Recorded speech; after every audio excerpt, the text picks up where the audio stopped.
আসসালামু আলাইকুম দর্শক। আমাদের প্রতিদিনের যে বিল্ডিং ওয়্যারিংয়ের কাজ, আমরা এসেই যেদিন তার তুলবো ছাদে, তার ঢুকাবো, সেদিন আমাদের ১ম কাজ হচ্ছে তারগুলো আগে গোছালো করে নেওয়া। কোন কয়েলের তার লাগবে সেগুলো গোছালো করে নেওয়া। আমাদের এদিক বিআরবি কেবল বেশি চলে।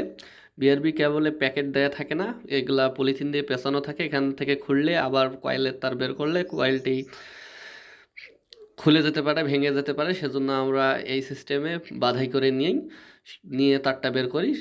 আর কোনো সমস্যা হয় না। পুরো কয়েলটি সেফলি বের করা যায়।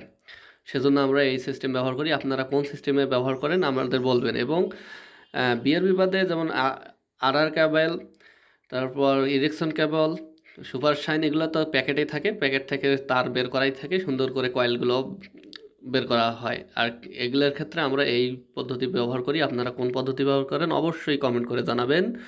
আর চ্যানেলে